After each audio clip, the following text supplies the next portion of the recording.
Olá, pessoal, tudo bem? Bom dia, boa tarde, boa noite. Vamos dar continuidade aqui nesse quarto conjunto de conteúdos para falar um pouquinho sobre uma questão que ela é extremamente importante para a gente falar do ensino à distância, que é a questão da avaliação. Por que isso é tão importante?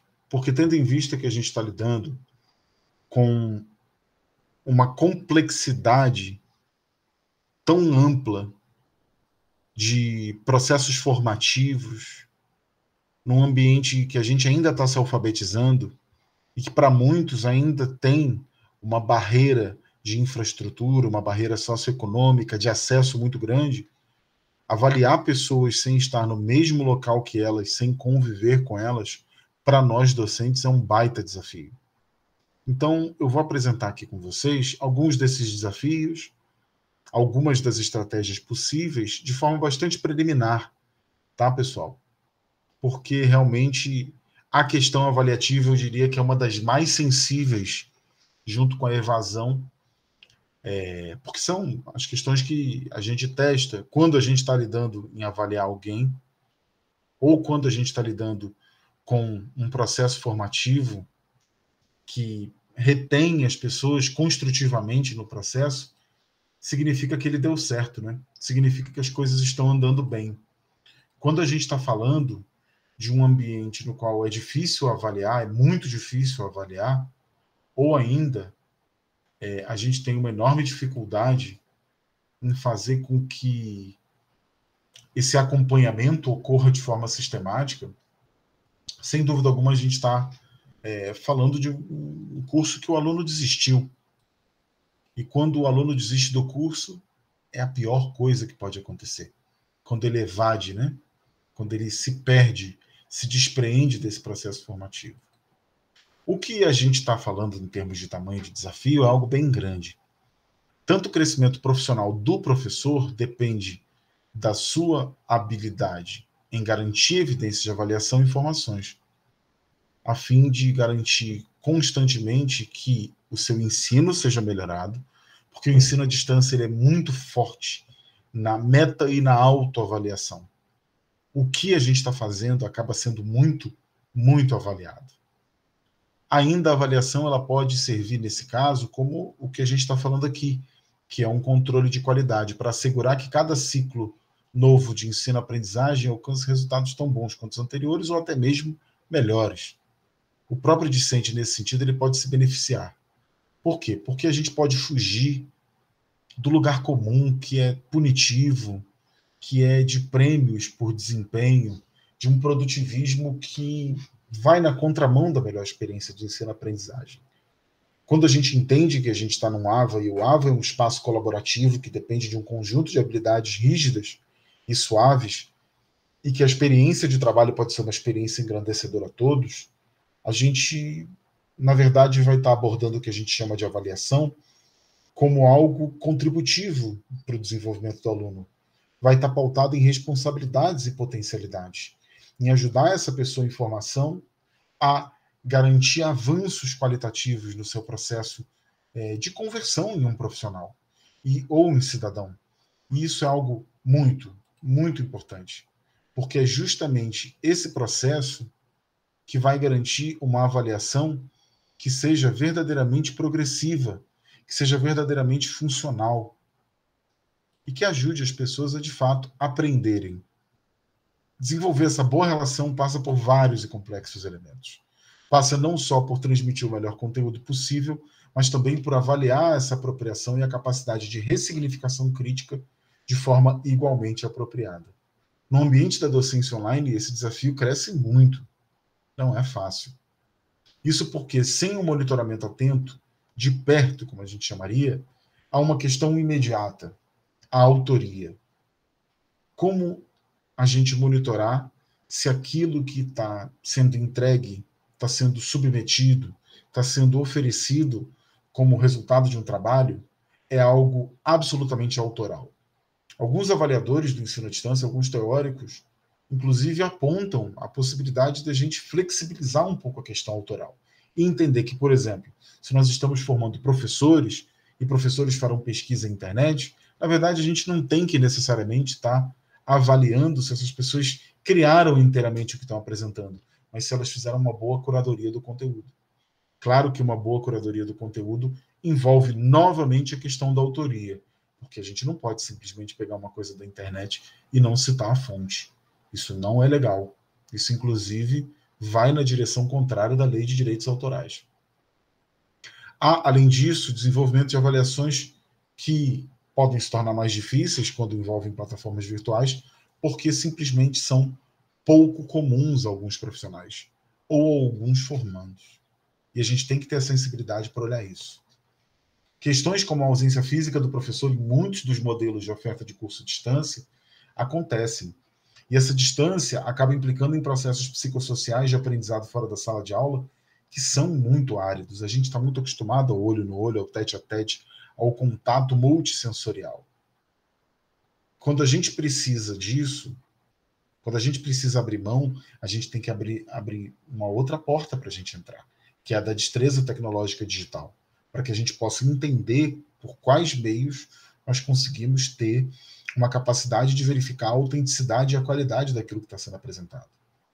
Nessa evolução, percebe que os princípios da avaliação tradicional necessitam e estão sendo ajustados às particularidades de um processo educacional à distância. A gente, na pandemia, teve que lidar muito, e ainda vai lidar, na minha opinião, nos próximos anos, e muito com isso. A gente vai precisar muito pensar, com muita atenção, em práticas pedagógicas na direção de uma boa avaliação. É muito difícil você avaliar uma pessoa sem ter um contato recorrente com ela. Muitas vezes sem sequer conhecê-la pessoalmente.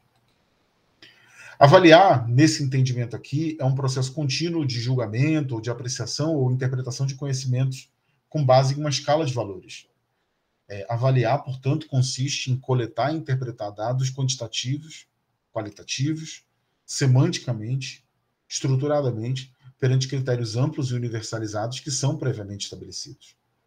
A avaliação ela tem que ser entendida como uma ação pedagógica necessária, porque sem ela você não consegue auferir, seja um coeficiente, ou seja, de alguma forma, uma representação qualitativa do que foi o processo de aprendizagem. Nesse sentido, conceber formas e modalidades de avaliação da aprendizagem pressupõe uma reflexão prévia sobre as próprias formas de conceber a educação. Não tem como a gente compreender e praticar a avaliação da aprendizagem escolar, ou lato sensu, que é escolar, em um abstrato conceitual. A gente tem que dimensionar e traduzir o objetivo em uma prática avaliativa que seja coerente com o processo em questão. A avaliação, portanto, ela tem que ser mediadora. Ela tem que ser parte fundamental de uma relação dialógica entre avaliado e avaliando. Por quê? Porque ela pode propiciar a construção de um conhecimento. E isso é algo muito importante. Ver como uma punição, um prêmio, afasta, ou pelo menos torna tímida, a oportunidade das pessoas irem além do modelo tradicional, que é o transmitir, registrar e verificar.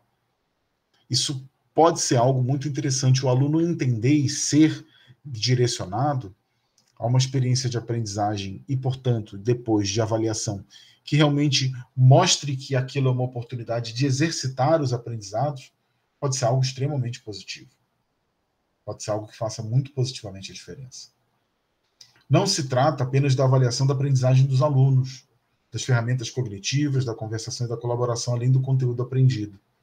É possível ainda avaliar o conteúdo ministrado, o material didático, o suporte das ferramentas, as estratégias de ensino, os sistemas de apoio, incluindo do próprio processo de tutoria, que muitas vezes é utilizado. É possível fazer autoavaliação, avaliação em grupo, meta-avaliação, ou seja, tudo que está sendo exercitado numa relação de ensino-aprendizagem, desde o conteúdo até a metodologia de ensino, a didática, a dinâmica pedagógica, os resultados em produto, tudo pode ser avaliado e, na medida do possível, deve ser avaliado, gente. Porque avaliar é ajudar a tornar o processo qualitativamente superior. Avaliar à distância é uma relação que acaba tendo-se de ser necessariamente, inclusive eu acho que é uma boa ocasião para a gente substituir a simples transferência de conteúdo do ensino tradicional. A educação à distância não tem que tratar o ensino presencial como oponente. O oponente da educação à distância tem que ser a educação tradicional, autoritária, rígida, repressiva, bancária. Então, nesse ensino à distância, a gente pode ter um favorecimento interessante ao atendimento das diferenças individuais. Como que a gente vai avaliar de longe é uma pergunta ainda mais complexa quando há uma assincronicidade espaço-temporal, que vai escassear sobremaneira as formas de avaliação. Essa falta de contato com os alunos obriga o estabelecimento de regras a serem seguidas por todos, e desde o princípio, de uma forma bastante nítida, clara, desde o primeiro momento. Então, algumas qualificações são extremamente importantes para avaliar.